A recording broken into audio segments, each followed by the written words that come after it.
இயேசுவில் பிரியமான என் அன்பு சகோதர சகோதரிகளே, விசுவாசத்தின் சிகரமாக இன்றைய வாசிக்கப்பட்ட இந்த நற்செய்தி வாசகத்தில் இந்த பெண்ணுடைய விடாமுயற்சியுடைய அந்த பதில், அவருடைய அந்த குரல், இறைவன் அவருக்கு ஆசி வழங்குகின்றார்.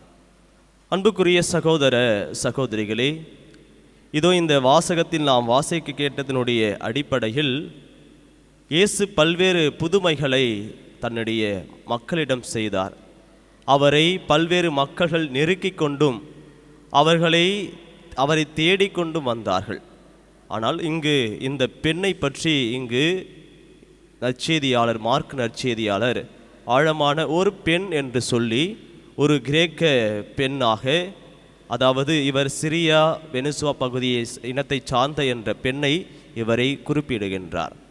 இந்த பெண்ணுடைய அந்த வாழ்க்கையினுடைய நிலையை, அவருடைய அறிமுகத்தை, அடையாளத்தை இவ்வாறாக கூறிவிட்டு, அவருடைய மகள் வீட்டில் பேய் பிடித்து துன்புற்று கொண்டிருப்பதை இவள் உணர்ந்து கொண்டு இயேசுவிடம் இவர் வருகின்றார். இயேசுவை பற்றி கேள்விப்பட்டு அவரை நோக்கி வந்து அவருடைய காலில் முகம் குப்புற விழுந்து அவருடைய வேண்டல்களை கேட்கின்றார். அப்பொழுது அந்த இடத்திலே இயேசு அவருடைய குரலை கேட்டு, அவருடைய வேண்டுதலை கேட்டு இவ்வாறாக அவருக்கு பதில் கொடுக்கின்றார். அதாவது, முதலில் பிள்ளைகள் வயிறார உண்டட்டும், பிள்ளைக்குரிய உணவை எடுத்து நாய்க்குட்டிகளுக்கு போடுவது முறையல்ல என்று சொல்கின்றார். இதனுடைய அடிப்படையில் நாம் பார்த்தோம் என்றால், பிள்ளைகளுக்குரிய நிலையில் அவர்கள் முதலில் வயிறார உண்ண வேண்டும் என்றால் அவர்கள் ஆன்மீக அளவில் அவர்கள் அந்த இறை நம்பிக்கையில் அவர்கள் இருக்க வேண்டும்.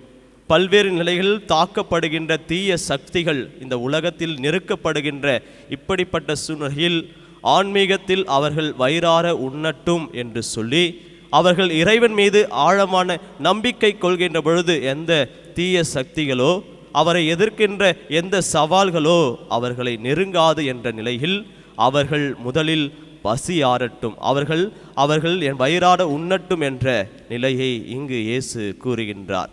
இயேசுவில் பிரியமான என் அன்பு சகோதர சகோதரிகளே, இதோ அவருடைய இந்த விடாமுயற்சிக்குரிய நிலையில் அந்த உணவை எப்படி அந்த துண்டுகள் நாய்கள் காத்து கொண்டு உண்கின்றதோ, சிறு துண்டாவது எனக்கு கிடைக்குமோ என்ற ஏக்கத்தோடு காத்து கொண்டிருக்கின்ற அந்த ஓமையோடு இந்த பெண்ணுடைய வேண்டல்களும் அப்படிப்பட்டதாக இருக்கிறது என்று சொல்லி, அவருடைய பேச்சு, அவருடைய அந்த முயற்சி அவருக்கு அங்கு நம்பிக்கைக்குரிய நிலையில் அவருடைய மகள் குணம் பெறுவதை பார்க்க முடிகின்றது. விடாமுயற்சியோடு அவருடைய வேண்டல்கள் எப்படிப்பட்டதாக இருக்கிறது என்றால், அவருடைய மௌனமான வார்த்தையிலும் அவருடைய கடினமான அந்த சூழ்நிலையிலும் அவர் இயேசுவுடைய ஆசீர்வாதத்தை பெறுகின்றார். நாமும் பல்வேறு நிலைகளில் நாம் ஒவ்வொரு முறையும் ஜெபிக்கின்றோம்.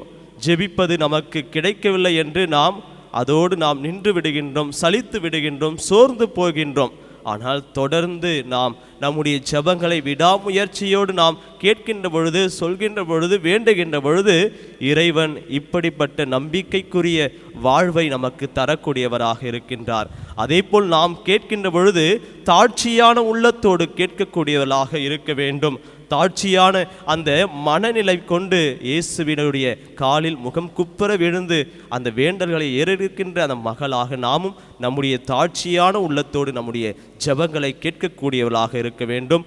நம்பிக்கையினுடைய சிகரத்தில் நாம் நின்று அந்த நலம் பெறக்கூடிய வாழ்வை பெறக்கூடியவராக இருக்க வேண்டும். நம்பிக்கை உம்மை நலமாக்கிற்று என்ற நிலையில் அவர் இங்கிருந்தே அவருடைய வீட்டில் இருக்கின்ற அந்த மகளுக்கு அந்த குணப்படுத்துதலை செய்ய முடிந்தது. ஏனென்றால் தாயினுடைய அந்த உணர்வை அவர் உணர்ந்து கொண்டு, தன் மகள் படுகின்ற வேதனைகளை அவர் புரிந்து கொண்டு, அவள் பேயினால் பிடிபட்டிருந்த அவருக்கு வாழ்வு தரக்கூடியவராக இருக்கின்றார். இயேசுவில் பிரியமான என் அன்பு சகோதர சகோதரிகளே, இன்றைய பல்வேறு நிலைகளில் நாமும் இந்த பேய்களால் நாமும் பிடிபட்டு தான் கொண்டிருக்கின்றோம்.